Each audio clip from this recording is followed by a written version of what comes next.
just like, man, you got to have that time where you just like disconnect from the scene, just the race. Like, and it's a race that I've created in my head, you know? But you have to step away from it.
Ladies and gentlemen, welcome to Downshift Esports, the Formula V series here in week number 10, the final series. And to take us on that last road home, we're going all the way over to Monterey, California, Northern California, for the WeatherTech Speedway. Now, of course, there's vineyards in the backgrounds, there's lots of wine country in the background, which means we're going to be hearing the lovely sound of bees. However, it's not bees, they're Formula Vs, those angry little monsters, the VW platform. You'll be hearing all of them rolling in the background. My name is Brian Schubert. Ben Ruprecht joins me in the booth, and Jesse Inglis is our producer of the day.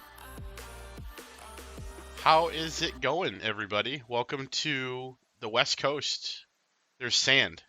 There's sand? Lots of sand. It's hot. I'm from the East Coast. There's snow here. This transition is terrible, Brian. I don't know what's going on. I am sweating. I help. You know what?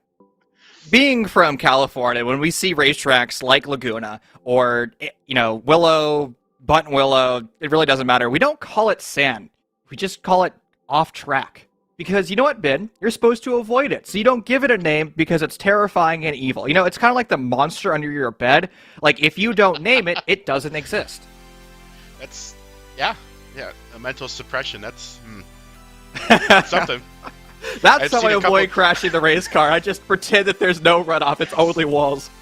Well, what I want to know is why we already have that no-named stuff on the track. It seems to me like some drivers have already found it here in our practice session. Well, that's probably because, maybe Kitty's in the lobby or something. He's going to spin. I'm sorry, Kitty. I've been so mean to him lately. Oh, man. Now he's going to do it, too. Now you jinxed him. He was going to have a perfect race right up until you said that. Now he's No, that would be Brian Voles. We'd jinx Brian Voles because he's bad like Brian. Gotcha. Yeah, I'm not even going to talk about him because I don't want to be the guy that does that. Good luck, Brian. That's all I got. I'm done. So, it's no secret that Jimmy Hayden won just about every race here in Downshift Esports Formula Vs. He's already been crowned the champion. So, we don't really need to talk too much about the points because we all know that, Jimmy is the absolute GOAT today. But are we going to maybe see somebody else step up? Because Caleb Clifton has 4 race wins under their belt. And, Caleb has been very consistent in the lap times. I say that as we go over to the practice times. Caleb's fastest time was a 1:52, where Jimmy Hayden turned a 1:41. Yeah, I believe that has to do with the fact that Caleb only ran a couple laps. I don't think he actually got that good run in this session. I know he was practicing, and I believe he is much faster than he is showing currently, whereas Jimmy, in comparison, has run, about 9. So he's had more time to warm up. I don't expect Caleb to be that far off of pace tonight. Well, if we go back to practice, I mean, the majority of the drivers are all within 140s, and they're all relatively close to the times of Jimmy Hayden. I mean, it was up until recently that Jimmy Hayden even broke the 141. So I think what we're starting to see, Ben, is the just the absolute domination of Jimmy Hayden. I don't know if it's going to be there much longer, because a lot of our drivers have truly improved over the past 10 weeks. Yeah. For sure, there's definitely a lot of improvement out of a lot of different drivers. I talk about, you got to talk about Coy McGrath and the season that he's had, ups and downs and whatnot. But here he sits, back second on the practice leaderboards and looking to really do something tonight. I think, it's the last week, right? So, you got to do something. You got to show him what you got. I'm excited to see what he can do tonight, as well as some of our others in the field. As we talk about Thomas Williams, I think you know a little bit more about him than I do, Brian, but he's looking to have a good race tonight as well. You know what I can say? I'm going to leak some strategy over here from Thomas Williams. He's actually been practicing. He's been running the V a lot. He's actually been running Laguna a lot as well in other cars. So he's been really doing his due diligence coming to Laguna and starting these practice sessions. Even look where he's coming out during qualifying. He is one car behind Jimmy Hayden, and he's currently behind Caleb Clifton, I believe. Yep, that's where he's sitting currently. There, the third car that came out is Caleb. Looks like he's got a new paint He is. job He's on running there. a new, I think he called it 2013 Jeff Gordon. That's cool, man. I don't think Jeff Gordon ever ran a V, but good for you, man. That's good. Oh, Jimmy! Oh, that's not how you want to start qualifying, as Jimmy is around. Coming into that, I think that's the 4th turn there. I'm bad with numbers. We just have 4, so don't mind me. But that left-hander there, he totally wiped right out going into the corner. Cold tires. This is up to turn 5. This is such a difficult corner because it is cambered. You have to climb the corner. The car has a lot of weight transfer, not just because of the elevation change, but because of the potential braking or acceleration of the race car. And talk about camber changes and elevation changes. Hello, corkscrew. Oh my God. That's not how you take the corkscrew, Caleb, no. You're doing Jeff Gordon a service. I'll be honest with you, because I have a separate view here with my super secret intel, and that's not what Caleb did on my screen, so that might have been a little bit of maybe a desync there or something, but Caleb is crossing the start-finish line for me right now, so that may have not actually happened. But it happens to the best of us. It does. In my real races, I wish I could say that didn't happen to me. My first ever time at a race car, I went out on track. Now he's spinning. Oh, jeez. Oh, no. That's Jason that was around? That was Thomas Williams that was around. Thomas Williams with Caleb.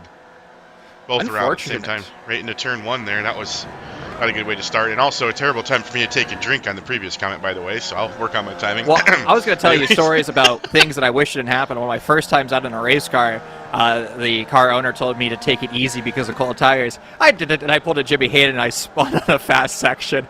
I'll never forget that moment, and it's taught me a valuable lesson of learning how to put temperature in your tires early on. So, that's something that's applicable here to the Vs, most certainly. I thought you were going to say you pulled a Jimmy Hayden and won the race. No, I did not. It took me a couple years to win a race. Oh, well, still, that's cool, though. It's hard, man. Winning's hard. A lot of people can go out there and make it look easy, but, Jimmy Hayden makes it look easy, that's for sure. He does, but he hasn't won all of his races IRL either.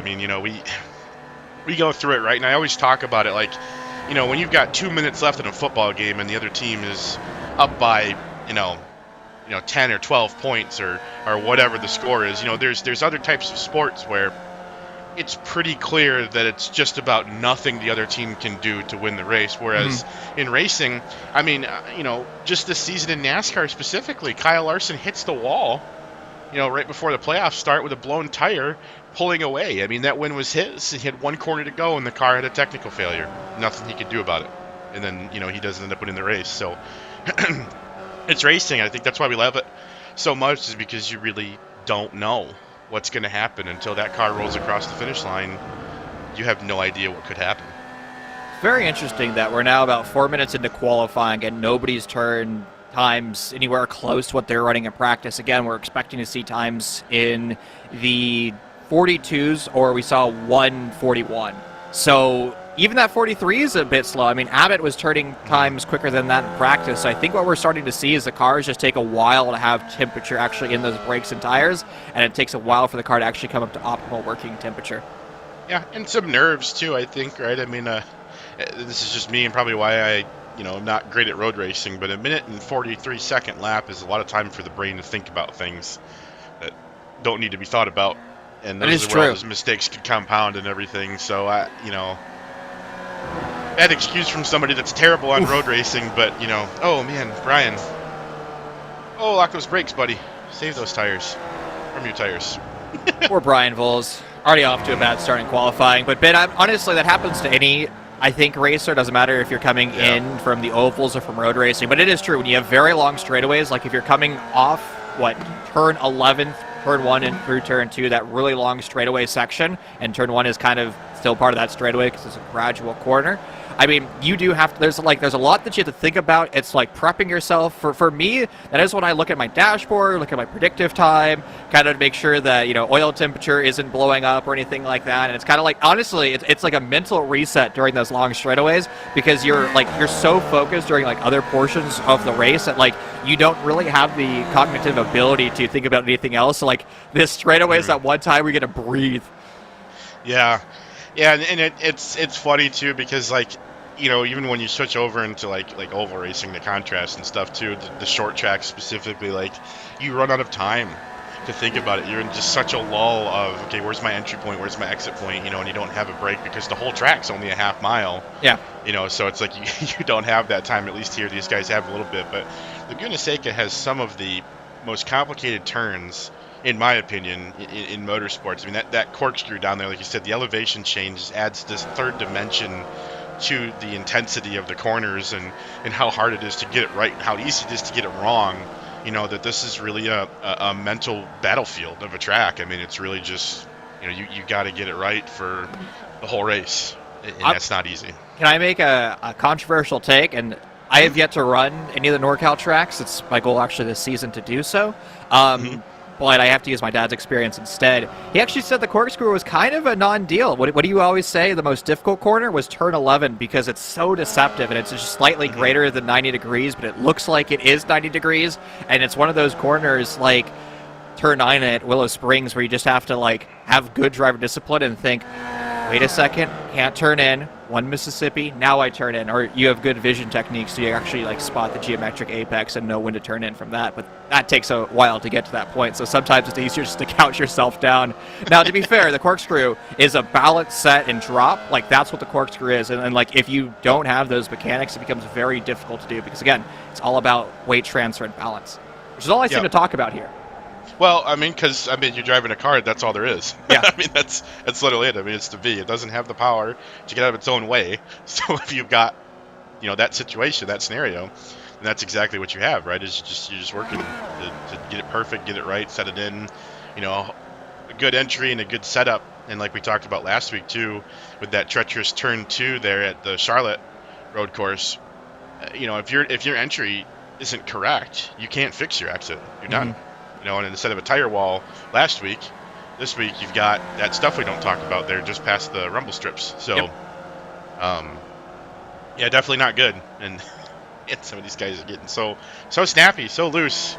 But it's good stuff, and we're definitely starting to see some times. I see 4 drivers are back up in the 142s, and another 3 have 143s as Jimmy Hayden has reclaimed his spot on the boards. And just as I say it, now runs a 141.7, so he's back in form, Brian. He's there. He's ready. Well, let's actually dive on board with Jimmy Hayden and see what a fast lap looks like here at Laguna. I mean, one of the things that I've been noticing just from the overhead is a lot of drivers want to turn in early, and that's really what the problem with Laguna is, and I think that's kind of like the track design, if you will, Ben. It kind of forces drivers to turn in, or it forces drivers to think they need to turn in early, but in reality, they shouldn't be turning in early. They should be late apexing the majority of these corners. And that just, again, comes down to good driver discipline and knowing what the car should be able to do. I mean, a lot of these curbs, if you find yourself on the front end of the curb, that it's at 99% of the time you turned in too early. You should be exiting somewhere towards the midsection, just where Jimmy Hayden did right there, right? Like, that's a mid portion of the curb towards the late portion of the curb, and that's exactly where that car should be placed. Yeah, and we always talk about Jimmy, always talk about his karting experience, and he came from oval and everything, but his racecraft in general this season has really shown through. I mean, I was watching him in practice before we went live on the broadcast, and there was a moment where actually it was right here, this right-hander coming up, where he kind of goofed up the exit a little bit, but you still saw, how importantly, because he very quickly shuffled himself over to this right rumble strip right here, because he knew that it was very important to be set there, even after having this corner that didn't go right and still trying to get it. So he's really got his marks down, and he's really hitting them and executing every lap, and he's running very, very solid laps right now. So good look for him, and I bet he's really excited to get this thing going here in another, what do we got, about another 6 minutes left or so, about 5 minutes left in qualifying, I believe. What I love about Jimmy Hayden going back to turn 11, which again I called the hardest corner on this track, was the fact that he was able to get that car de-accelerated on top of that curb. You know that stuff that we're not allowed to talk about? Well, usually that starts to appear on tops of curbs, which makes them very slick. Also, the painted curbs are just slick to begin with, so most of the times approaching those curbs, you either have to be on the brakes before the curb, or if you just brake on the curb, most of the time the car wants to snap oversteer because the left wheels in turn 11 have traction because they're on the actual tarmac, and then your right wheels have no traction because they're on the painted surface change. Yep. Definitely, as I'm just kind of reading some in-race chatter. So I guess Jimmy Hayden, a couple minutes before the session went into race mode here, as we have our lineup, he actually shared his setup, Brian, to the rest of the drivers, so everyone had access to what he was running. That's pretty interesting. I think the young generation calls that Pog. Yeah. Or it's Poggers. Well, he said Merry Christmas, but you call it what you want to. Let's take a look at this driver lineup here. So Jimmy and Caleb have the front row 1 and 2 locked down, with Coy McGrath and Thomas Williams in 3rd and 4th. Jason Green coming in 5th. Corey Abbott in 6th. Hardcastle makes it in 7th, with Nick Lighty in 8th. Luke Dean in 9th. Tony Simon 10th. Brian Voles 11th. Kenny McGrath 12th. And I Jacob believe Allison's the last one. Jacob Allison. Yeah, I don't know if he ran. He is in, so he didn't get a chance to run a practice or a qualifying lap, but that car is gridded and ready to go, so look forward to seeing what he can do tonight for sure. Now, part of the bias here, Ben, but can I just say how proud I am of how much Coy McGrath and Thomas Williams, and as well as Jason Green, has improved over the course of the past season. I mean, most of those drivers with, Green and Williams have run, only a few races, maybe 6 at most, and their improvement has been incredible. Green flag underway as we start things off for our 15-minute heat race here at Laguna. And once again, Jimmy Hayden, the restart master, a wonderful start from him, but Caleb Clifton attempting a challenge on the outside. Very difficult to do, Ben, because this is a double apex corner, and you're most likely not going to get it done. Jimmy Hayden, a lot of brake, but still forces Caleb Clifton to slot behind. Yeah, and Clifton showing his experience, I guess, or his prowess there, and just kind of filing out and letting that one happen there instead of trying to force the issue on the outside. So that's good. And you see what we expected, single file, everybody kind of filing. Guys, we got 15 minutes, and not a good way to start it by punting each other off the track. So I think definitely you'll see drivers looking as I say that. We got some cars spinning towards the back and some contact. Oh, man.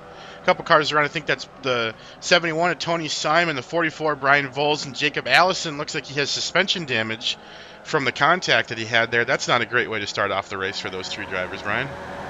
Yeah, he can't turn. Oh, man. Into the wall in 5. Yeah, that's a problem with Laguna. There's just, once you're off, you're straight into that wall, but the front end of the pack still running single file. Jimmy Hayden has led every corner so far. Caleb Clifton, actually, in their qualifying order, is exactly where they run. We really have to start to look at Thomas Williams' 69 car and the 14 car of Green and see where they're stacked up, because it is critical for them that they just stay behind the 2 car of Coy McGrath. You cannot allow them to pull ahead, and if you're Hardcastle now starting to catch this group as well, plus you're talking about Dean there as well, just drive. You want to make this lead pack as many cars as possible. As somebody goes around, that's a 2-car McGrath. Oh, and Thomas is in the wall on the right side there. Oh, my goodness. Oh, I think Thomas might be broke. No, maybe the car's pulling off. He's No, that spun on left front has exit there. toe damage. Yeah, That's not what he wanted. that's a problem. That's not what anybody wanted. Again, we Man. talk about how dangerous Turn 11 is. Turn 11 is such a hard corner. Everybody loves to talk about Laguna and the corkscrew, but nobody talks about the things that happen here. Oh, like you hit that Turn that bump 11. and it snapped. Oh, my goodness. Yeah, there's also weight transfer from the stuff that shall not be named off track. Like, that just upset the car. And that's just the unfortunate part of... Oh, another incident. That's Kenny McGrath around. Both brothers spinning the exact same lap. It actually looked like Coy was almost involved in his brother's incident. Thomas Williams was there as well, but I think they were able to negotiate that scenario. It is getting very hectic here in Northern California.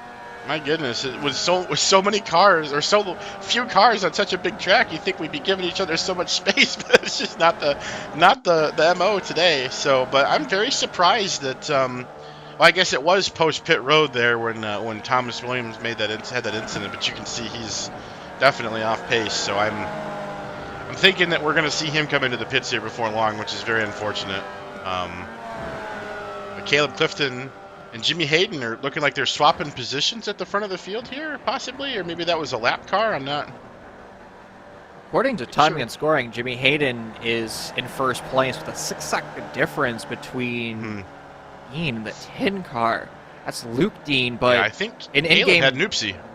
Yeah, but I mean, in-game timing and scoring says something different, so we're going to have to just wait for a lap to be published, as there's a great battle on our screens right now. It's a 4-car battle between Brian Voles, Hardcastle, Jason Green, and Nick Lighty. Nope, that's Luke Dean there in the white car, not Brian Voles. So Luke Dean, Hardcastle, and Jason Green and Caleb Clifton there are the 4 cars we're looking at. You know what? I have to say how much I love that we're seeing so many Downshift Esports cars, but also gets quite confusing when you see like 8 of them in the server. Yeah, I know that Hardcastle's car looks a lot like Voles did there. Hardcastle's just got more blue, I think. Either way, you're right. Brian has machines. the nice highlighter green, yellow sharpiness. And that's what? Who is that? That's Luke Dean around. Oh, wow. my goodness. That's who is that? 44 or is that 14? Too many cars look the same. Wait, is that the change of Caleb Clifton? He's running a different color, isn't he? No, Caleb's black. I think that was I believe that was Jason Green going to the grass there to miss that. Yeah, that was Jason Green. You know what? This is what I've made a monster here, Ben, because I asked all the drivers to we're gonna run meme liveries and change your liveries, and now there's a bunch of liveries I don't recognize. Oh, so you're responsible? Okay. Do you not see the general chat where I was just supplying them with quality content vehicles? I tried to not look at those kind of things. Give myself rep for the stream. Oh, good times though. But yeah, no, it's definitely going to be hard. I mean, all we need to do now is open up an F1 league where we can't change the paint scheme and have 12 of the same exact car, huh? That'd be huge. Wait, you can't change the W12? No, you can't change the colors. You Toto, you dog. Oh man. Well, Jimmy Hayden is doing Jimmy Hayden things. Caleb is very clearly in P2, and Luke Dean and Corey Abbott, or maybe Andrew Hardcastle there, just got into each other pretty good coming out of 4. I don't know if we can get another look at that, but there was contact. Luke Dean now may have some rear end damage. I'm not quite sure. As Corey looks like missed his braking point and just straight up knocked into him. That is not something you see Corey do often at all. Yeah, we'll lock up and pop. Oh man. You almost wonder who got it worse there, Luke or Corey, because that front end damage is really going to hurt him. We see Thomas Williams filtering back out into the track right in front of this little 2-car tango here. Fortunately, Thomas Williams now a lap down. Now, Ben, what is leading to all the incidences on track? Because we have 13 cars. It's a very large track here at Laguna, and even you said this earlier, we were expecting to have few incidences. We were expecting the field to start to fan out and spread out, but I mean, they're on top of each other and making lots of mistakes today. So what is leading to those mistakes? No. Oh my goodness. Cold tires. Cold tires. Yeah, that's one for sure. And this goes for a lot of things too. And I don't mean this in a way to insult or belittle our drivers in any way, but a lot of times when it comes to road racing, as I've noticed, a lot of the drivers' practice goes into running the perfect lap, right? and not so much running a racing line around other cars. That's very true. So a lot of times that's the tough transition, right? And we do have a practice session, but not all drivers have time to make that. Not everybody's got a chance to run multiple cars on Laguna. And like you saw there too, I mean, you talked about Thomas Williams having all his practice and everything at Laguna and all this stuff. I mean, so he could be very well warmed up to it and still just not having a good time of it.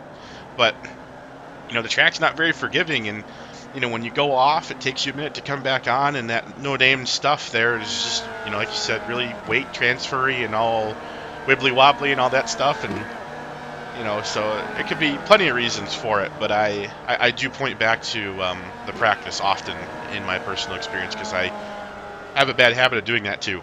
So now, Ben, is wibbly-wobbly a technical term? Can we make it one? It is now. I will most certainly use it as a technical term. So pop my pen here, write that one down. I want to expand on what you were saying, and maybe for our newer road racing viewers. So there are what I refer to as two lines, the racing line and the driving line. The driving line is the hypothetical fastest line that your race car is capable of doing.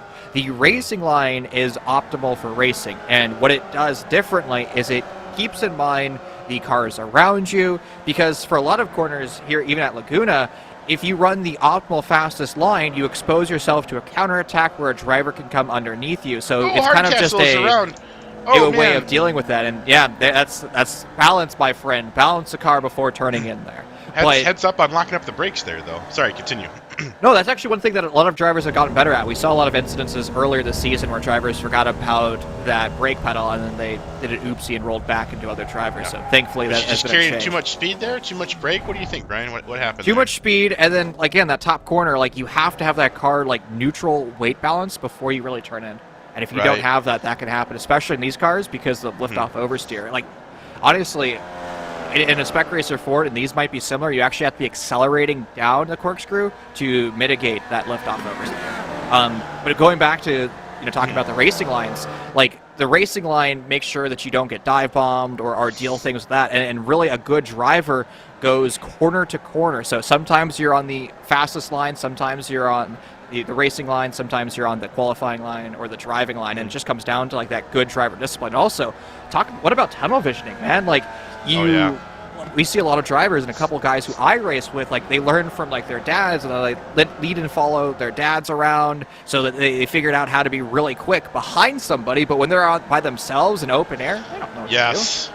Yes, I that's a big problem for me as well. I'm so good at taking what somebody else is doing in front of me and trying to optimize what I can do to better myself. And then when I get in front of a bunch of people, whether it's in the lead or just in a break in traffic or something, then I'm kind of oh crap, what do I do now? So, but it's funny you mentioned those two driving styles. Actually, throwback to NASCAR Thunder 2004. It was a great game. NASCAR Thunder 2004. Okay, yes. Boober. So here's the catch with this one, right? So they had a slogan on the back of it that I always loved, because they were introducing the this intimidator system or whatever, where intimidator system. If you race drivers cleanly, they would race you cleanly and like you. If you hit people, they would get mad at you and hit you back. The AI was reactive. Sick. That's gnarly. So, yeah, I know. We don't have that, and here we are in 2021, almost coming to 2022 now, and we don't have anything close anymore. So we went back. Yeah, we do. It's called iRacing. Have you seen the shenanigans that take place here? Well, that's fair. I'm talking for AI purposes in NASCAR games, but that's my own gripe. But either way, but it had a slogan on the back of it that said plainly, "Race the pack, not the track." And I think that has something to do with this multiple, driving styles, as you say. So you're racing the track when you're doing your driver's line, right? But then when you're doing your racing line, you're racing a pack, right? You're racing the cars, everyone around you, and so I very much am in tune with that, and that's the thing. But it's funny because oval racing, you're almost never alone. Yeah. The only time you're on the track by yourself is in qualifying. So it's I think drivers are a bit more attuned to being around other cars. Though if you see some rookie sessions on iRacing, you might not think so, but that is the case eventually. So that just might compound into an issue. I'm not, like I said, I don't mean to call anybody out in their own practice techniques and everything, but everyone's got to plan until they get punched in the mouth is basically what I'm saying. And having 13 cars on the track at once all of a sudden is a pretty good punch in the mouth sometimes. So Ben, our TLDR from our rant is just don't tunnel vision and don't stare at the gearbox in the car in front of you. pretty much. Now, in the background, you've seen a couple of things on your screen. The dominance of Jimmy Hayden, who's currently 7.5 seconds in front of Caleb Clifton, the car in second place. And then we've been seeing battles throughout the entire duration. I mean, we've seen some great racing, particularly over between Nick Leidy in the 33 car for fourth place. It is Andrew Hardcastle, the 20 car behind, as well as Brian Voles. That battle for 4 through 6 has been quite great, and even Corey Abbott is now starting to mix into that for the 7th place position.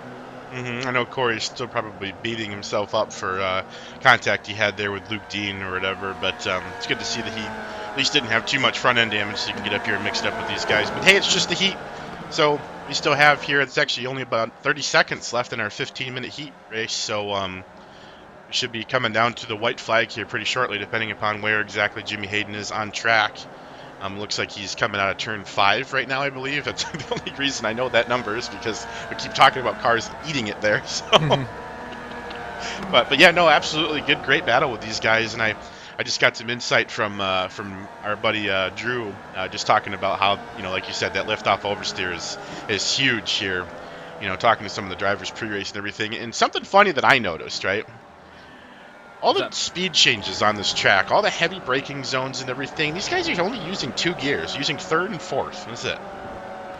You go to 2nd, you die. I don't know if they're using 5th. Maybe they're using 5th. If it has a 5th. But I believe these are 4 speeds.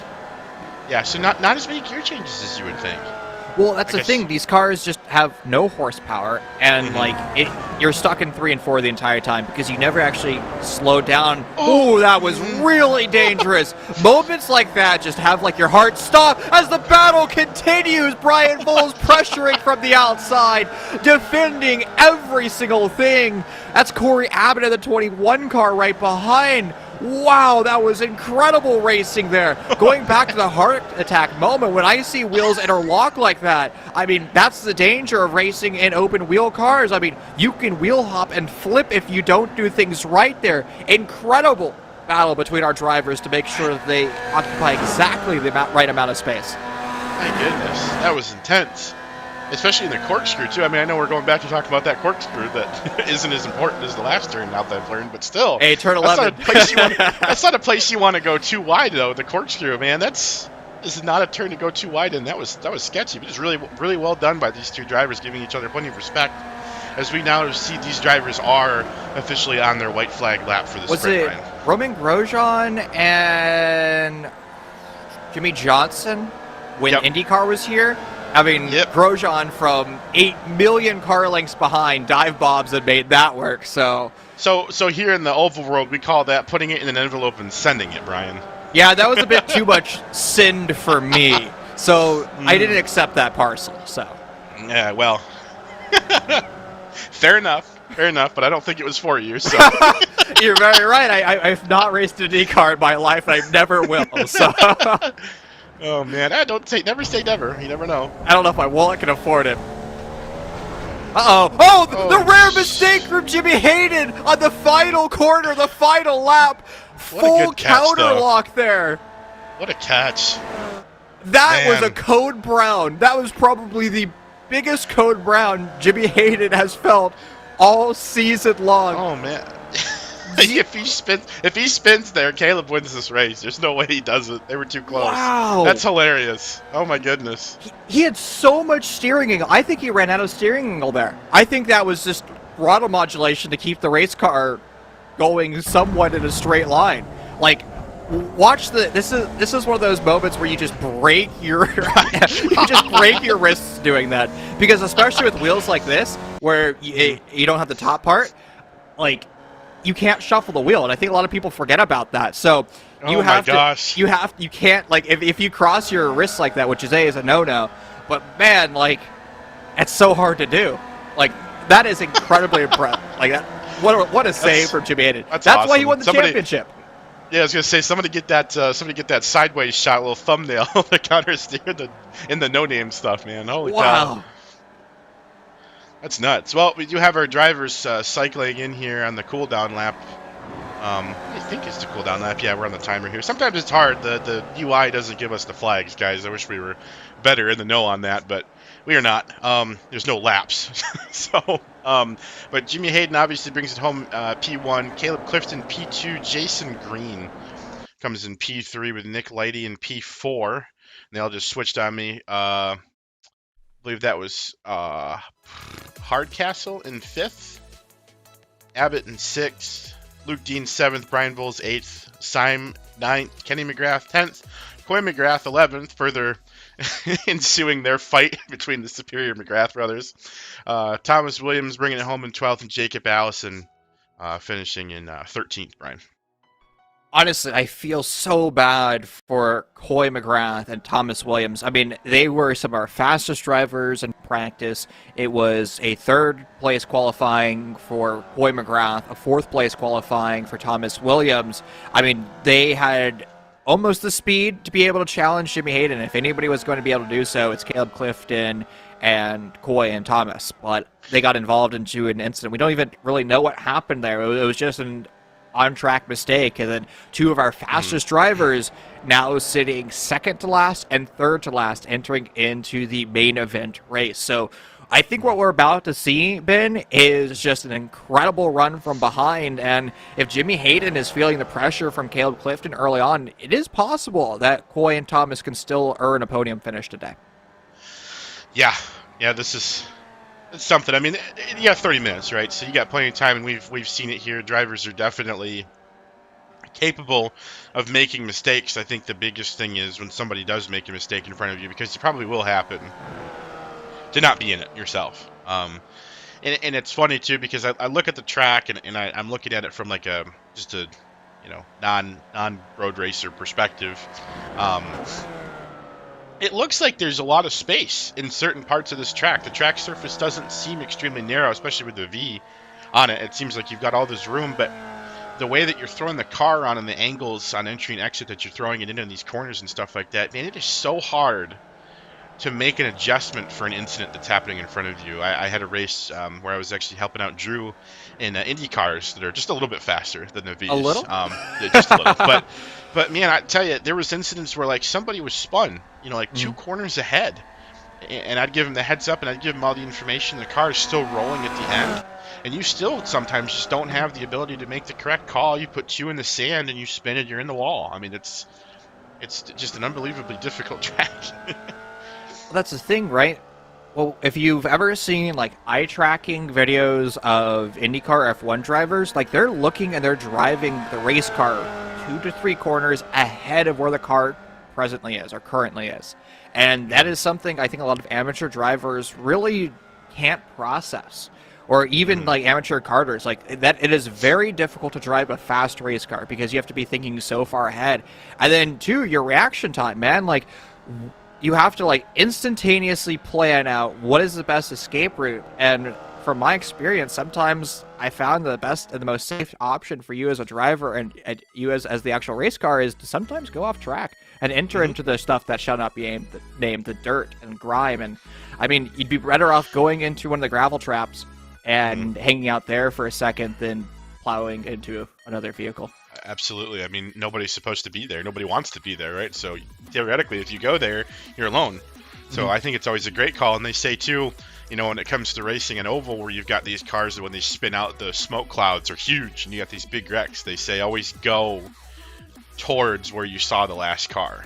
Yeah. If you get lost in the smoke, because more than likely that car has moved or rolled down the track or whatever. So no real help for that here, though. I hope the Vs aren't making that much smoke. You can't see anything. They do, unfortunately. I've seen a couple of these spin out at Bud and Willow, or even Willow, and there's disgustingness all around. It is just a plume of, like, it's silt. It's just this like, nuclear waste cloud of silt. Oh man, that's funny. They plume up there. They when they're upshifting, sometimes you get a little bit of a blue backfire. smoke. The lights, you get the lights going. We're going green here, and Ryan Bull's not a great start off the beginning there. I had heard in the comms that he really wasn't looking forward to starting first. I think he's just trying to get out of everybody's way right now. So, which is unfortunate because I feel like if he really put it in, he could do a good job up there. But just doesn't have the confidence right now. So that's okay. And oh my goodness. Uh-oh, Turn Ben. 1, lap 1, always a fun time. Oh, man, that was 3 wide. I said 3 4. wide. This might be Corey had it in 5. the middle. Oh, my goodness.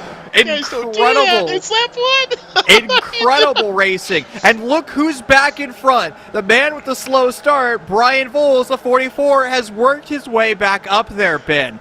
I mean, the thing was, he was caught napping, but he was able to accelerate out of turn 1 because of the shenanigans of the drivers trying to go for the long way around. Brian Voles does not have the inside line, though, and that's going to be Luke Dean getting the inside run. And in fact, it actually might be Brian Voles or Andrew Hardcastle off track, and Kenny McGrath in the background spun around. Yep, yeah, that was Hardcastle that went off the track 2 by 2 with Luke Dean there, and it didn't work in turn 5 either. It doesn't work many places, but they keep trying. I give them credit. But that's, got a bigger gap set to Brian Voles. Now he can breathe, if only for a second here, as I see. Oh, my goodness. Get some lockup in the back there and a couple drivers going through. Coy McGrath making an outside move past Jason Green into the corkscrew. That was something to watch there. Jason locked his tires up a little bit, and Brian says, don't mind if I do. As Jimmy Hayden spins across the track. Oh, my goodness. He got hit. I think that bent his tire. The championship winner, the winner who was claimed in week number 9, spins backwards and is forced to go for a tow. I mean, he's already confirmed the championship, but it was the turn in early, the liftoff oversteer in the end. Coy's the one that hits him. This guy can't get a break, man. Oh, my goodness. I didn't realize Coy McGrath changed his name to Bad Luck. Oh, my goodness. Oh, heartbreaking. I can't believe we just watched that, man. I mean, It was too aggressive from Jimmy Hayden. We talked about his racecraft. I think that's the first time this season where we've seen him make a mistake. Actually, if we go back to race number 3, he did something very similar into turn number 4 of that race. I think it was when we went to Australia? I can't remember which race that was. I couldn't remember, to be honest with you, but that... Oh, no, it was... Alton Park, right? Or Alton Park or Stafford or whatever it was there. I forget. Maybe it was Summit Point. It could have been Summit Point as well. Actually, I believe it was Summit Point. It's the one that looks like it's built in a parking lot around a bunch of trees. That's well, yeah, Summit Point is just the tree track. It actually could have been Summit Point. I think it was Summit Point because it was right past the S's and that sharp left-hander. He spun in front of the whole pack, and Caleb Clifton said hi at an excess of 30 miles an hour, and it was said hello in excess of 30 miles per hour. I have never heard that one, Ben, and that was pretty good. I'm not gonna lie, that was funny. Braden comes up with these things sometimes. Stick around, you'll see more. But yeah, I'm still just kind of in disbelief here as we actually saw Jimmy Hayden's Coy again. Oh my goodness. Somebody give this man a hug. He's just not having fun right now. You know what? How fitting would this be as a storyline? Jimmy Hayden has already won the points championship with 5 wins under their belt, and Caleb Clifton currently leading. If he wins, he'll also have 5 wins under his belt. That means that we just had dominant performances all season long. I mean, that'd be incredible. Yeah, this is definitely good for Caleb. As Caleb didn't have the result he wanted 2 days ago in the street stock race for sure. They're leading right up until the end and then having the oopsie with about 2 laps to go. So I think this will be really good for him right now, and he's in the lead, like you said. He's gotten past Brian Voles, and I think right now what he needs to do is realize he's in a 30-minute race, right? We're 5 minutes into it. Set cruise controls, right? And then chill. I mean, right. Brian Voles has to do that too, right, Ben? I mean, Brian has been involved in so many unfortunate mistakes, and most of them aren't his fault, right? And now Brian has the potential of finishing on the podium if he just stays clean. I mean, Jason Green is 3 seconds behind, so it's really up to Brian just to run quick times, but conservative enough for the race car where you're not starting to degrade those tires. You're running consistent, clean laps. I mean, he is still within a second of Caleb Clifton, so going out of turn 11 all the way up to turn 1 and then eventually into the slow portion of turn 2, he's going to have the draft. So Brian Voles is most certainly not out of this race. Brian could end up winning it. What a storyline that would be if Brian Voles takes the cake at the end of Laguna. I mean, I don't think you could wipe the smile off of his face if that happens. If you tried, I mean, I think he would be that happy if he got second. Honestly, with the season that he's having right now and just the bad luck that he keeps running into. But Not to take away from this awesome story we got going on with these guys in the front here, but let me highlight something for a second. Jacob Allison, P6. Been at the back all day, and now we're in 6th, and we're just kind of on an island hanging out. Isn't that something? I mean, we talked about starting the broadcast, Ben, how many new faces have joined Downshift, both in the street stocks as well as in the Vs, which you see right now. And I mean, you know, Allison being one of those drivers, Thomas Williams being another one of those drivers, Symes in the 71 car is another one of those drivers. So we're seeing a lot of new faces.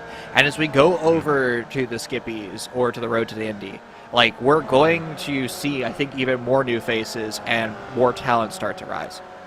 Yeah, and I think one of the biggest things, and I guess if I had to give my synopsis, because I have been around now for about a year and a half in the iRacing stuff, and I'm not claiming to know anything, but I've seen some things, right? Oh, you have. And what I've seen, and this is for anybody out there that's looking to find, you know, a way to be successful, and in racing in general, iRacing or real life racing, it's the same damn thing at this point. For Gramny's sake, they're so good, but you just have to keep putting yourself in a position for success, right? You have to finish races. You have to be consistent, and you have to keep yourself out of trouble. If you continue to do that, eventually the cards will fall your way, and you will be, you know, winning races or you're finishing well. Whatever a win is to you, that's a win is a lot of different things to a lot of different people. You know, Brian Bull's in 2nd right now. That's a W for him. He's pumped. He loves it, right? You know, so. Go ahead. I was going to say, I want to simplify this even more for me when I talk about iRacing or even anything in life. Like, a lesson learned.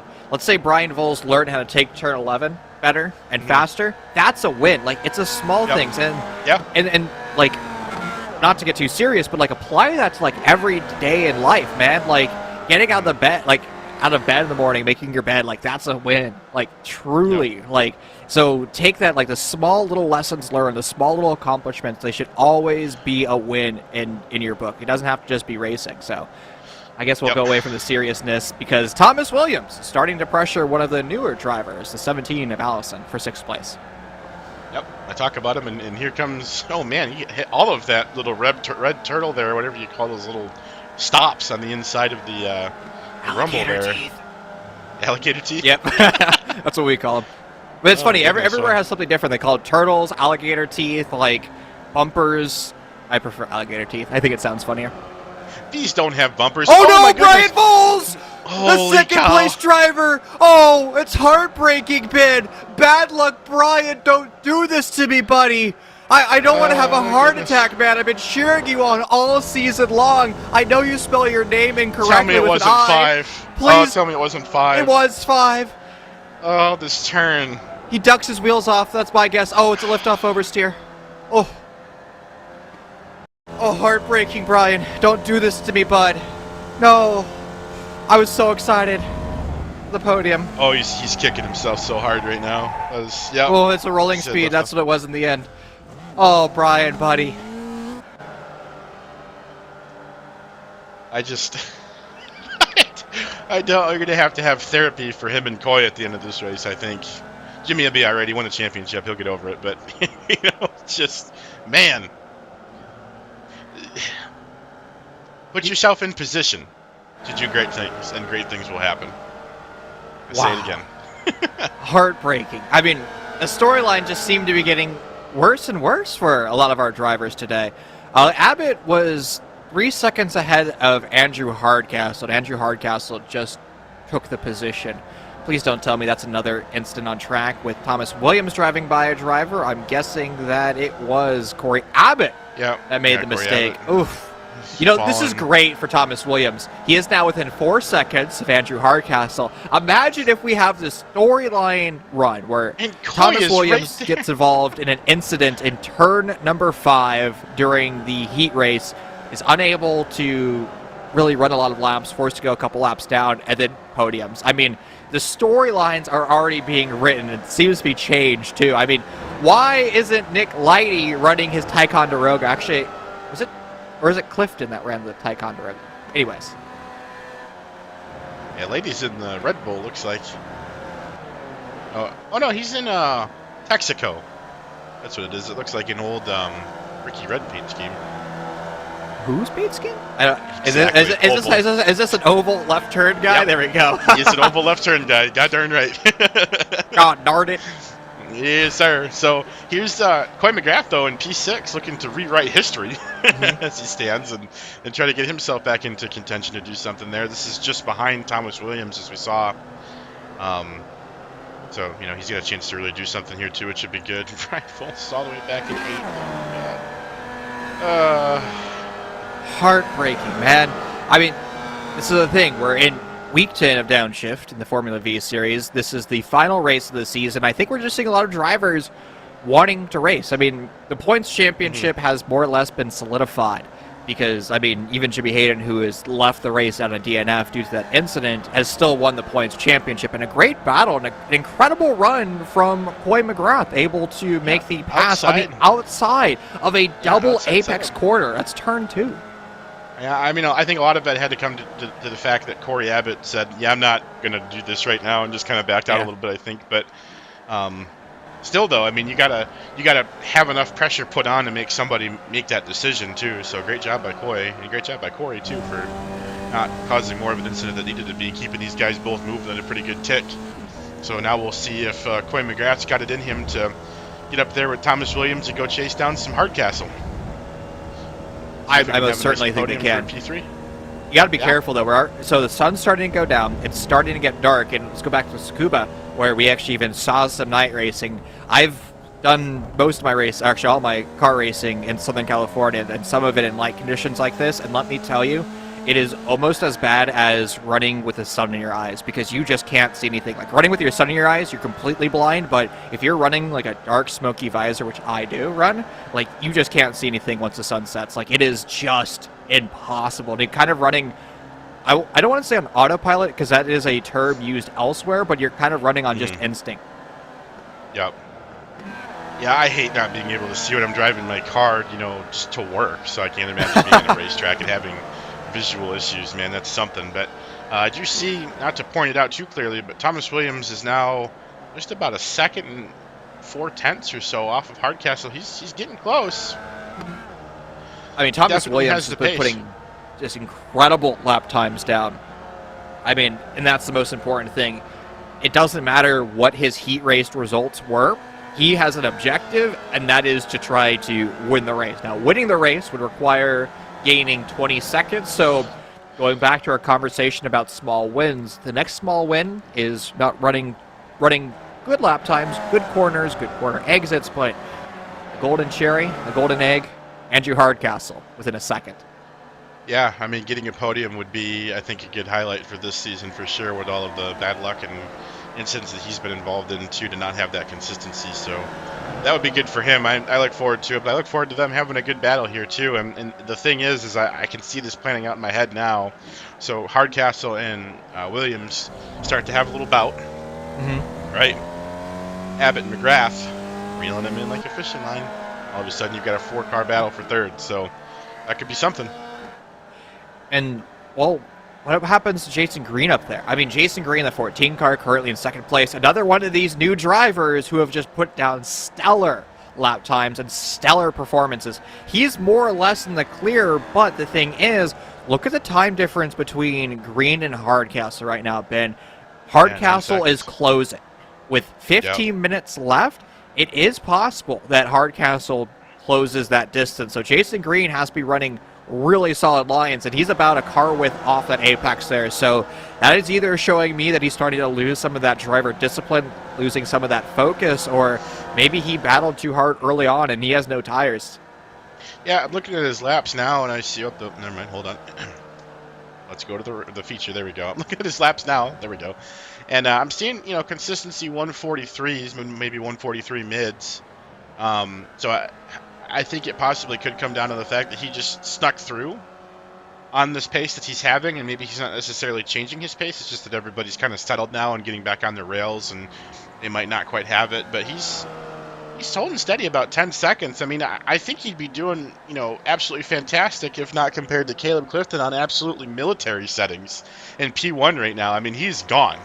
That dude is driving the wheels off that thing, being 11 seconds ahead. That's crazy.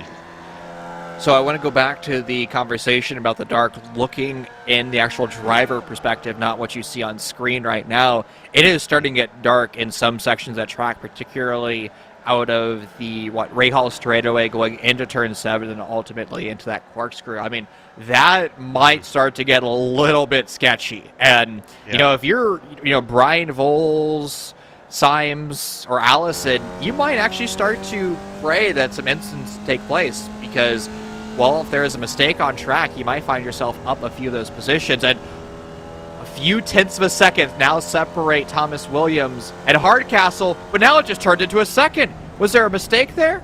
Or that just actually looks like bad timing and scoring?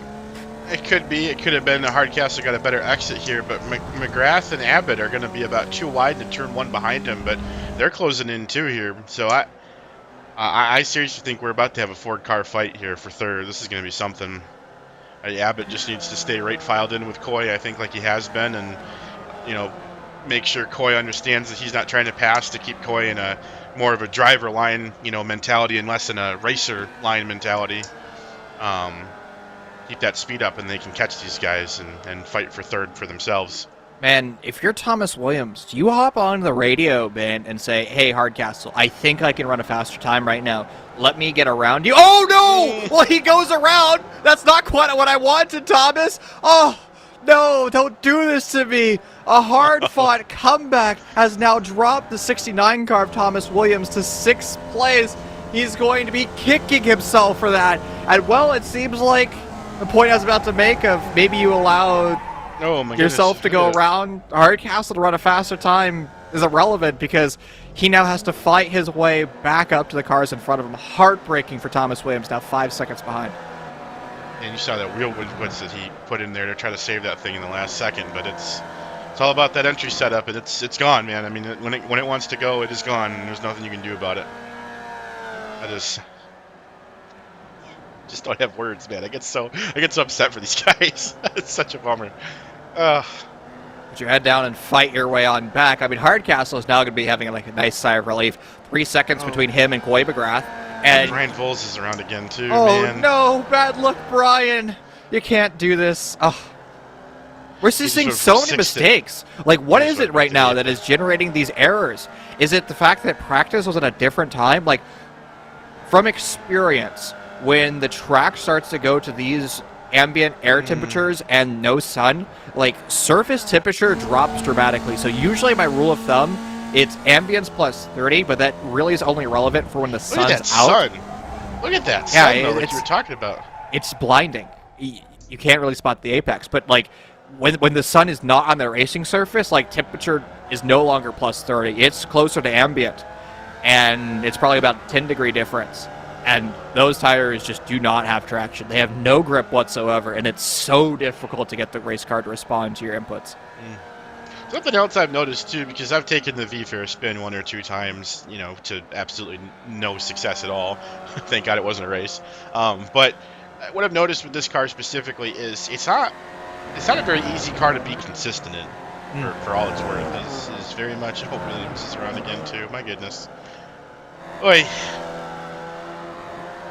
Wow, and Kenny McGrath goes around him in the no-name stuff. That was interesting. Yeah, it's just really hard to keep the car consistent. Keep the car, doing what you want it to do. Trying not to spin it. There's a very fine line between running what you want and pushing the brakes too hard, or like you said, too much lift off oversteer, just a touch, and it goes around and that's it. There's not a big window of being able to correct minor mistakes. We're starting to see a lot of drivers make more mistakes. I'm not talking about just the Thomas Williams spin, but if we look at track exit and track limitations, or even like going back to turn 11, if we saw what Coy did there, I mean, he just turned in blatantly early, and he almost went off into the despicableness off track. And I mean, you cannot be making those errors. You have 10 minutes left. It is becoming very cold outside, and you have to be very precise with your movements, way more precise than you were at the start of this race, because the limits of the race car has dropped significantly, and anything that you do with that wheel is potentially going to go past the slip angle. Yep. Yeah, it definitely doesn't need a lot of excuse right now to make a lot of mistakes. That's why we said, you have to be diligent. as far as keeping this car between the lines, out of the no-name stuff. That's why we don't name it. Yep. So it's like you really just gotta head down, like you said, and just kind of get the job done. As we see, most of the pack now kind of starting to spread out a little bit. This 4-car battle starting to calm down a little bit, and it's turning into a 3-car battle, unfortunately. Yeah, now is not the time to overdrive it. Now is not the time to get distracted or become complacent. You just kind of gotta hit your marks. We've got less than 10 minutes left. If I'm a crew chief right now, I'm just telling my driver, do what you've done all race, hit your marks, and don't get distracted. Just do your thing. The distance between Green and Hardcastle is about the same thing it has been. So 10 minutes ago, we were talking about Hardcastle was closing that distance. It was a 10-second gap. And then now another 10 minutes later, that gap is still about 10 seconds. So, yep. Jason Green, keep your head down, my friend. Keep running your lap time, and you might find yourself on the podium on that second step. And the same thing for Hardcastle. However, look who is back. Mr. Kenny McGrath, 2 seconds behind Hardcastle. That would be coy. Well, yeah. Kenny. The other superior McGrath. Hey, man, I was about to hype up Kenny. I always make fun of Kenny, and I had to give Kenny some love. Unfortunately, though, Kenny is. Well, I tell you, Coy probably have something to say about that. So I'll try to correct you early, so that you don't have to get an earful in the. Hey, you know what? They both start with K's, so I'm close enough. Yeah. So you just blame that one on their parents, then, or like? Yeah, exactly. Okay, yeah, 10-4. Again, I have 3 brain cells, Mr. Coy and Kenny, so, you can't expect me to remember what I had for lunch, let alone know everyone's names here. Come on. Why'd you unlock your 3rd, man? How did I unlock my 3rd? I don't know, man. I paid extra for the DLC. Gosh darn Ubisoft games. Anyways, so these guys are definitely getting close, though, as you mentioned. I mean, Coy is there. Coy is about to say hello to Hardcastle, so we'll see, what this transfers into here as it goes on. As these seem to be the only cars on the track that are really even remotely close to each other. That's good. A whole 16 seconds back now. Jason Green off of Caleb. Caleb is just... I feel like he thinks he gets bonus points if he pulls away and, wins by more. He's flying. Boy, an incredible draft going down the main straight, entering into turn number 1, and it's still Kenny on the inside. Now into the Andretti hairpin. I believe it is Coy by just a nose, and in fact, it's Coy fully around Hardcastle. An excellent pass, definitely being spurred on by that draft, but here comes Hardcastle now around Coy, attempting to go from the outside lane, but great defending line from Coy. Well, now you got that paradigm switch, right? Now you're leading. Now you're not chasing the car anymore. Now what? You good? Or was that what you were chasing, and now you got to switch your brain into, okay, hit my marks without referencing car in front of me mode? Looks like we got a car around in the corkscrew. I think that's Kenny McGrath, but nobody hit him. He got back going. So no big issue there. Good save. The thing with Coy, though, Coy McGrath currently now in 3rd place with the strong qualifying runs of Coy. I have faith in Coy that he'll be able to just kind of put his nose down and kind of run like a qualifying line. Now, he has to be monitoring what happens in his mirrors a little bit more.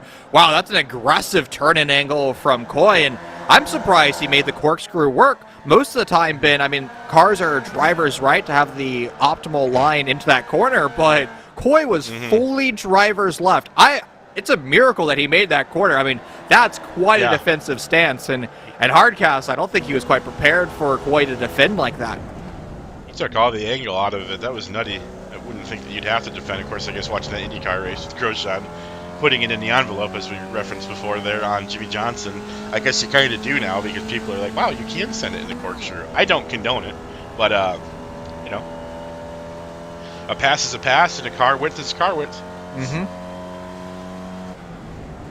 I love cars. We call that the window of opportunity. The window of opportunity. There was one, though.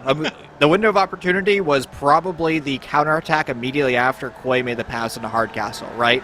That was when Coy was the most vulnerable, and now if you start to allow Coy, McGrath, and the 2-car to start to pull on you if you're Hardcastle, that is kind of a bitter pill to swallow, because Coy might be able to run away, so it's critical that Hardcastle stays right behind Coy McGrath and drafts him for the next 5 minutes, and then you have kind of a last lap shootout.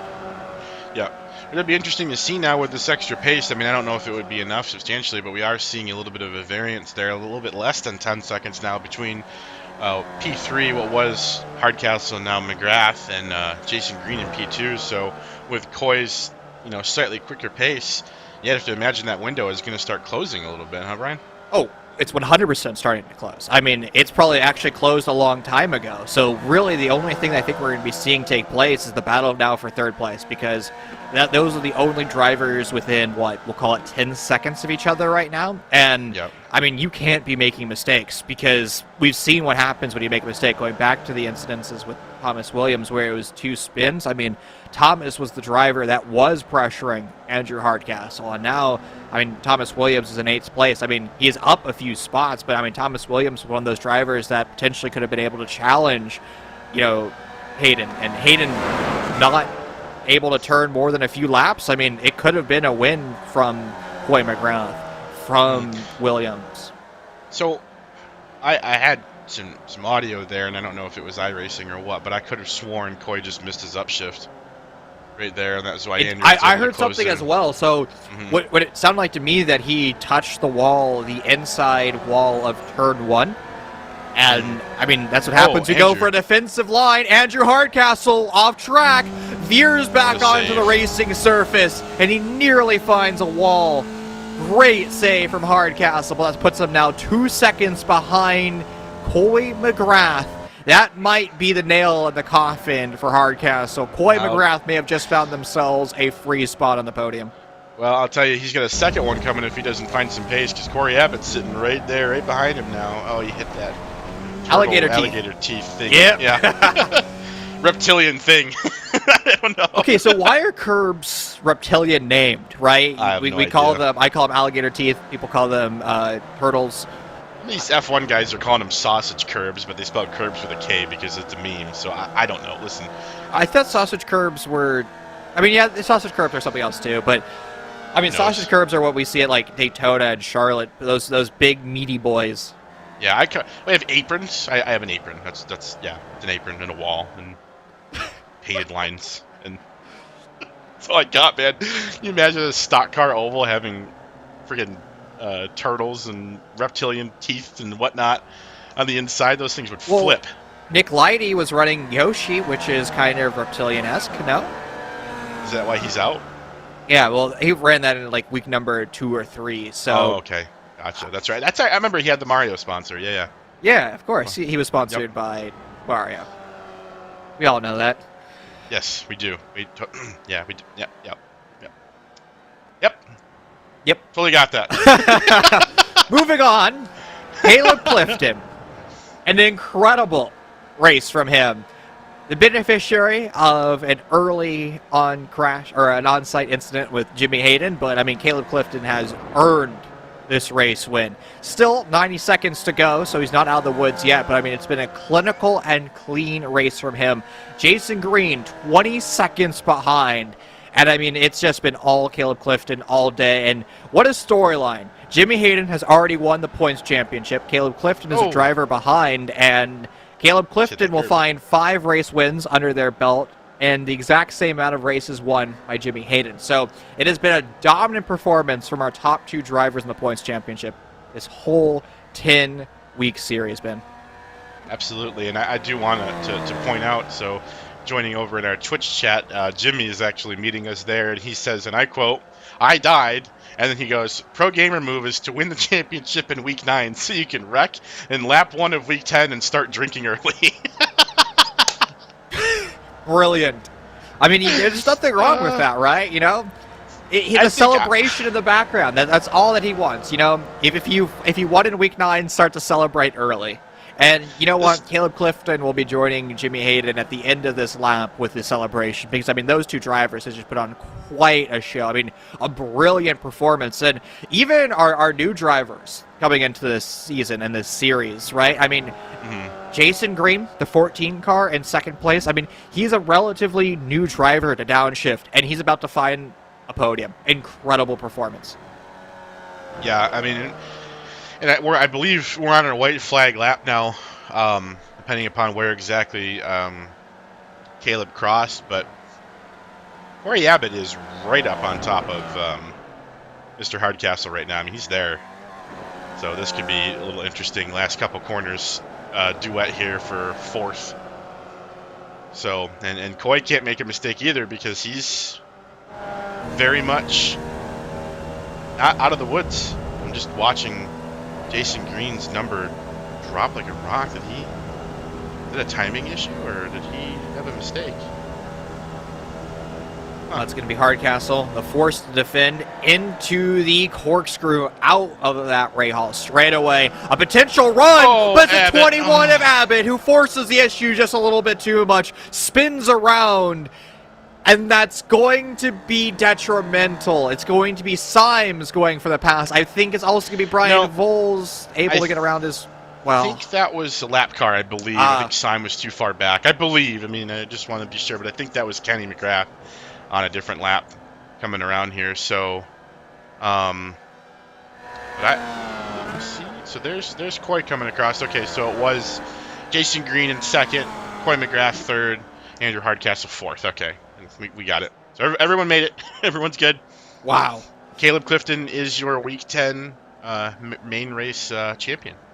Ben, Caleb Clifton, an incredible performance from him. A beautiful race, flawless, no errors, and it's been nothing but 30 minutes of Caleb Clifton driving with his head down and just putting stellar corners together. I mean, brilliant performance from Caleb Clifton, and they find themselves their 5th race win. I mean, I gotta know, what is Downshift feeding Jimmy Hayden and Caleb Clifton? How did 2 drivers win every single race? I mean, brilliant. Incredible. I'll tell you right now, both these guys are going to be enjoying Jimmy Hayden's Busch Light sponsor or Bud Light sponsor tonight. That's for sure. That's awesome. No champers? I don't know things. You gotta have champagne after you win, man. I'm going to do the milk thing if I could. The milk thing? I don't drink alcohol, see a brick or a yard of bricks anywhere here, my friend. Listen, you could. I'll bring some if that helps. You're right. You could put some bricks on the racing surface. I'll put them right next to the turtles. You'd never know.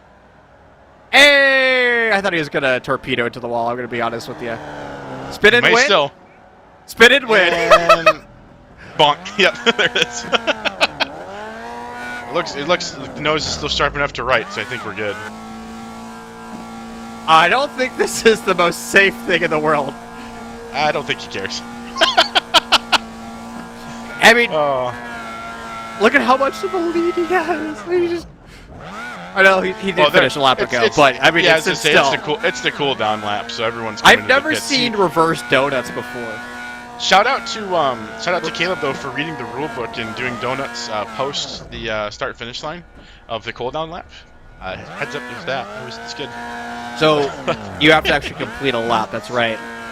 We here at Downshift expect the drivers to run a cooldown lap and pass the entrance to pit road before they start celebrating. That allows the other drivers to run a cooldown lap and pit without running into somebody doing, this. So. Oh, that's lovely. Yep. Now, I can hear that poor Volkswagen motor being just destroyed in the background. Well deserved. Oh, collect your codes. That's your prize money.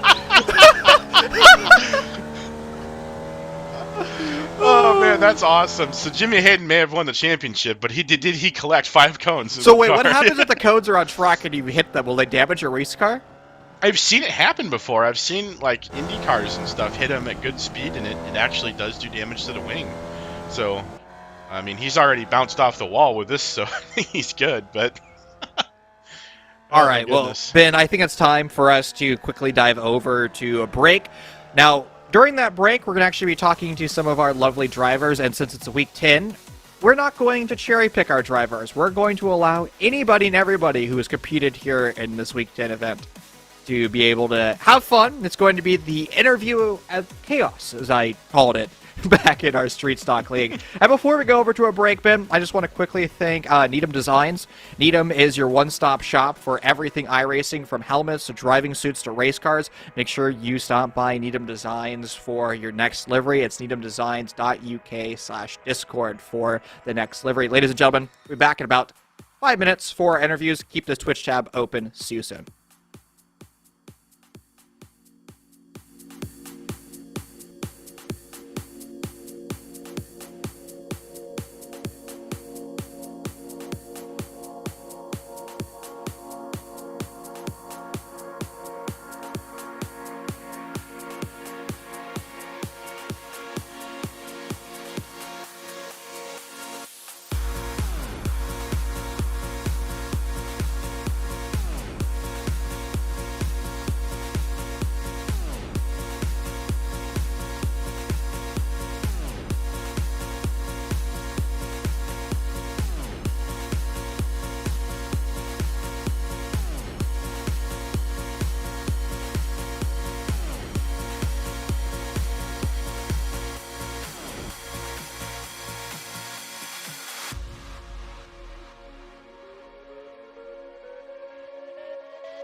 Ladies and gentlemen, welcome back to Monterey, California, as Downshift Esports concludes the Formula V League in week number 10. Now, you've been used to our formal interviews where we sit down with 4 drivers, we talk to them, about their races. It's week 10. We decided to spice things up here in wine country. So, I decided to grab a bunch of drivers, put them in the broadcasting booth, and have a chaotic interview. Gentlemen, welcome to the broadcast booth. We'll start at the topping order if you want to, top of the Discord call. If you want to introduce yourself, you can call yourself whatever you guys want. So, Blue Mars 2, you're up, mate. What? What happened? Where am I? Well, he just introduced yourself. Welcome. All right, guys. So, hello. First order of business. Tell me about this season. I want to know your perspective of the season. How did it go for you guys? Was it fun? Are you guys coming back? What are you guys running next season? You guys going to run the Skippies? You can still be in the Vs? You going to be going over to the Road to Indy? What are you guys' plans for next season? I'll start. Summary. This is Nikolai, by the way. My basically exceeded expectations in terms of performance this season. Definitely improved a lot. Next season, we'll see if I sign up for a league. I want to, but with the first kid on the way, I don't know what the schedule is going to look like, but I plan on graduating the USF either in Downshift or just an official series. Lovely, man. And best of luck with the kid, man. I know that's going to be just a crazy experience, so yeah, get some sleep, my friend. Yeah. Get your sleep now. Log it where you can. Yeah, put my sleep deposits for the withdrawals later. Anybody else want to jump in on that question? Yeah, this is the interview of chaos. So if you go back to our street stocks, we had 8 people talking on top of each other, and it was glorious. You just laughing the entire time. I'm gonna drive Skippies. I'm gonna drive Skippies Who said as that? well. The inferior brother? Was that the inferior brother that no. replied? Dude, I swear to God. Koi, how many times did you spin tonight? Yeah, Coy. We're gonna have some issues.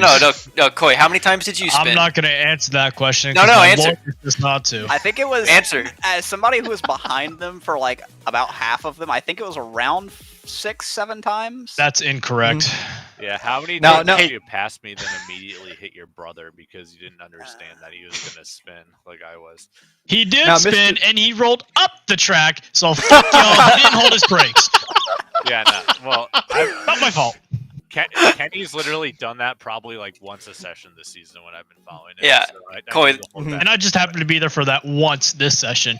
The reason I asked is because I was going to say Kenny spun 6 or 7 times, so I think you were the superior McGrath today. Oh, yeah, Well, duh. isn't Coy always a superior, McGrath? Yeah. Being behind Nobody's here to say anything otherwise. Last week. Being behind Kenny is like being behind an active landmine, where at any point in time you could make one wrong move, or rather, it could make one wrong move and just blow up and kill you. Well, the most annoying thing is that he literally every start he overdrives his car and just pushes it right away. He has no hope of ever controlling it, and then he spins. This week, usually I avoid it, but this week it got me T-boned. So You Kenny, can always if you're tell. watching, we love you, by the way. You can always tell too because everyone's just driving, and then you hear, "Oh!" He does make a lot of. He does vocalize a lot whenever he spins. yeah, someone needs to volunteer to be Kenny's spotter and just be his brain. You can He actually, has His brain. I will say it's not. That is one nice thing about being behind him is that when the track's you need to watch out on the track before the yellow flag pops up. You just hear it. It's an auditory warning system. Yeah, he's 3 times this season he's passed me on the start. I just followed him because, like you said, his pace is usually fine until he spins. So I just give a little distance and wait for him to spin around. And So- it's like a charm. So, first off, Mr. Williams, you're not one to talk about the spins today, but we're going to generalize this. So, what happened? Why was it just, spin simulation? Where was everybody going? Well, I know where you guys weren't going. You weren't going on track. You were going everywhere but on track. I think it's a mix of two things for this particular session. One is that track is just all fast corners, and rear-engined car equal not happy. And 2, it might have been the track cooling down with the night coming, because it started to get a little dark. Not super bad. It was still Not very Tsukuba? visible, but I think it might have been the track cooling down and tires just lost grip. I actually had an incident where I spun 3 times in a row because I had to pit and forgot to stop. Oh, we saw. stop the tire change. And so I had fresh front tires and old rear tires. Nice. Fresh cold fronts and old warm rears. And the card didn't like that particular combination of Can't see why. yeah, that's weird. Why wouldn't it like of setup. It also had fresh fuel in it, so it was heavier as well. So it's probably not the best decision to push Fresh there. fuel as opposed Speaking to of fresh old fuel, yeah, let's bring that up. I did forget to change the fuel count, so I was running behind Andrew Hardcastle and like actually making time on him, and could have potentially took podium, and then realized that I was about to run out of fuel, and then spun it because I was trying to push because I wanted to get ahead of him before I ran out of fuel, because that would have been funny at least. Speaking of Andrew, he's kind of scary if he's behind you. Not gonna lie. Yeah. He said he was trying to make you make a mistake. In him, man. Yeah. Yeah, dude. You see Intimidator, you just see the whole car turn into a black and a white 3 if you're on the side. You're just like, oh no. Like he was, what was it, like 5-6 seconds ahead of me. I finally pull up ahead of him, and then he just sticks to my butt like glue. I don't know, and I couldn't get rid of him. How do you It's know what just that he's is stuck like, there. Koi? No comment. Listen, we all experiment on high school. Yeah. I mean, You had some no weird comment. experimentation. But yeah, going back to the question You of what are we running? Well, I'm currently putting in some practice for the skippies because I'm currently qualifying, and so far I'm in second. So maybe that's a good sign. Maybe Second bottom split. Let's go. I am probably in the second bottom split. My I rating is terrible right now. I had some bad luck. I've won We saw the bad luck every today. race. I've won all but one race so far in this since I started doing these again. So yeah, pretty low splits. Wouldn't that be like make you good? I'm confused. Now- I'm a driver Hold on. above my I rating. I've had some very bad luck, which Isn't that dropped what they my all I say, rating bro? down. I dropped do. from like over 2 safety rating and like well over 1,000 I rating to below to 1.8 and like 400 I rating because of turn 1 incidences in like 5 races in a row. That's pretty a awesome. EU problem. So Ben, I should have chosen Before I not to give be you- behind the guy that spun.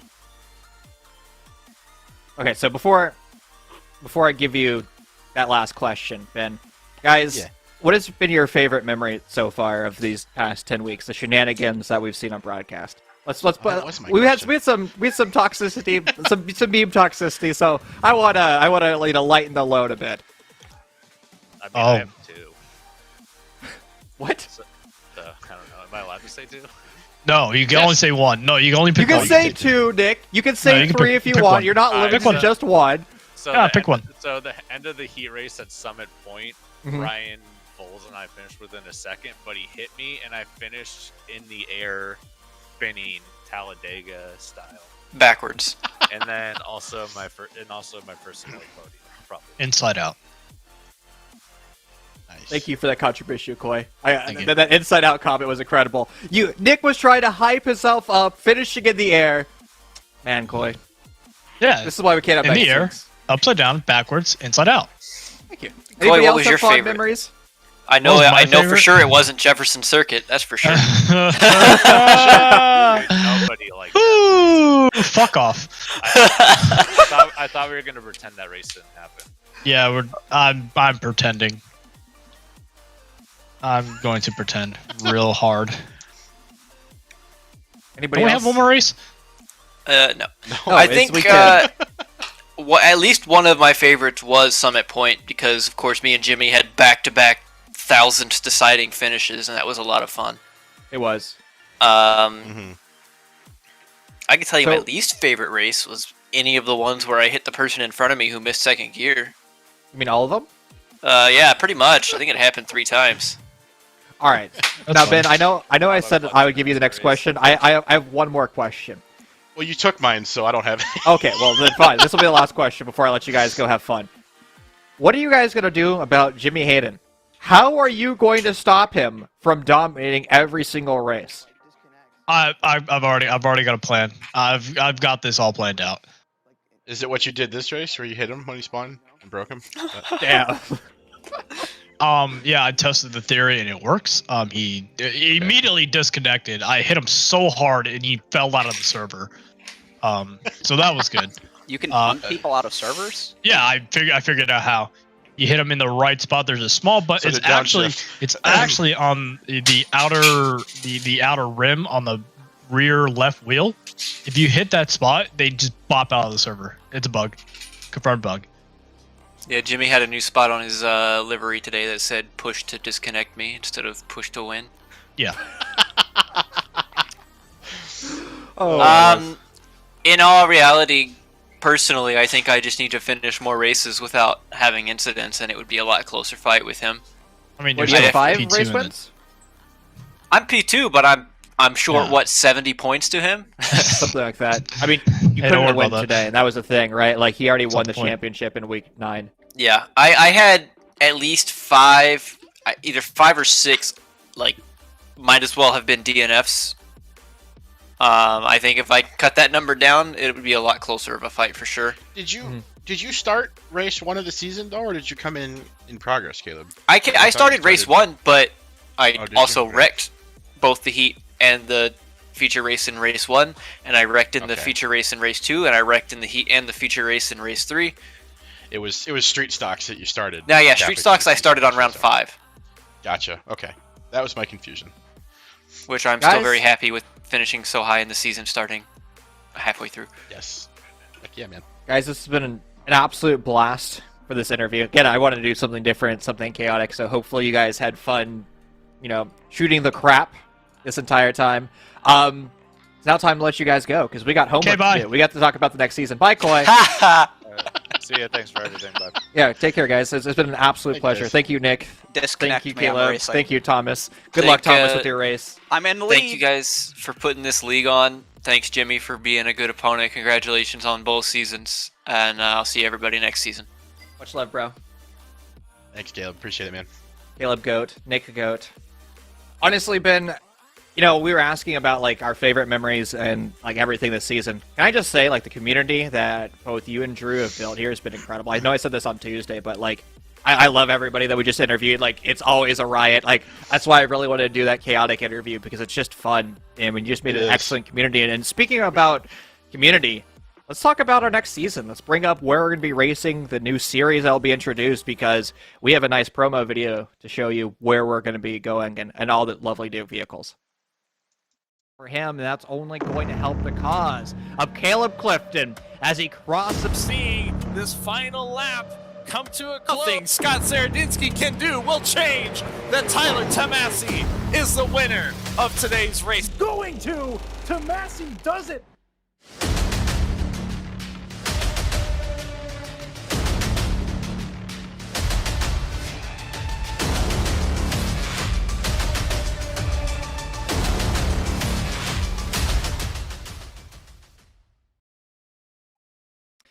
Ben, probably the thing that I'm most excited for moving forward with Downshift is actually something that might surprise you, a series that turns left. It's both the ARCAs as well as the trucks joining Downshift. So, I mean, it's going to be incredible to see not just, the SSLs be a thing, but real step-ups into the road to NASCAR, if you will. Yeah, it's. I mean, exciting doesn't quite captivate the feeling I have, for those two series, and switching the gears a little bit, is we kind of run our bottom series, like the V's and the street stocks, as more of a how-to iRacing for beginners kind of thing. But the further up the ladder we go, the more it's just kind of boys have at 'em, strap those belts in and go get some attitude. And iRacing does such a fantastic job, both on the road side but also on the oval side. With these cars like the ARCA, alone is 100 pounds lighter and has twice the horsepower of the street stock just by itself. That jump is immaculate. I mean, it's unbelievable how much different those cars are going to be. And then the trucks are about the same. They can end up running, horsepower packages up over north of 650 to 700. So they have a little bit more juice to them. It's going to be awesome. I can't wait for that. I can't wait for the road side of things too. I hope I can actually maybe get behind the wheel and run some races here too, so everybody can see, that my talents in the booth are as bad as they are, even better than my talents behind the wheel. So that'll be something. But no, I look forward to that. Adding the barbers as a step 2 fundamental on the road side is awesome, and then of course the USFs, you know more than I do about that kind of stuff, but those suckers fly. Oh, they certainly That's gonna be do. crazy. I'm so excited to see the USF 2000s run. Like, that Road to Indy series is going to be incredible. Like, I can't wait to see the talent there, especially like talking about like Caleb Clifton, Nick Leidy, Jimmy Hayden. Like, if they step into those cars, like, it's going to be brilliant. Like, the racing that we'll see, like, the Vs are kind of slow and dumpy sometimes, but those 2000s are wicked. Yeah, I'm excited, man. I'm just excited for everything, and like you said, I mean, it all comes back down to the community. It's the drivers, you know, and the members of the Discord and everybody that chats with us and everything, and it's the people in the stream, you guys right now that are chatting and everything back and forth and coming in on all these events and hanging with us for the night and everything. I mean, it takes a lot for a community, and it's not just myself and Drew, although I'll tell you behind the scenes, Drew puts in so much work. It's unbelievable. I feel like I'm just kind of here, you know, doing the minimum in comparison sometimes, and But we've had great additions too with Jesse behind the camera tonight and everything, doing a kick butt job like he always does, you know, and you, Brian, you know, I can never say enough how much fun I have casting with you, and just generally, like you said, just kind of vibing, if that's what it's called, and we have commentary and there's a race happening in the background or whatever you want to call it, but it's just so much fun, and Curtis as well, who's been over mostly on the street stock side of things too, but he does just a fantastic job and some really great calls, and it's just genuinely been a lot of fun, and I'm really glad that, you know, we're meeting so many people and having so much fun doing this. I can't, we're adding 4 leagues at once. We had 2 and we're adding 4. There's going to be 6 weekly races next season. You know, unbelievable. That's nuts. I can't even understand that. Well, oh my gosh. You know what, Ben? I think it's time to reward the audience with a present. So here's what I'm going to do. I'm going to step away from the mic, so I'll let you entertain them, and then when I get back, Jesse, put it on my face for a special surprise. Oh boy, I have to entertain them. Okay, let's talk about, what are we talking about? Let's talk about how Caleb Clifton's car tonight, when he was in the lead, right? I don't think he had a speedometer on the dash. I think it was a crosshair, because that thing was just hauling. So I can't say enough to him how awesome that was.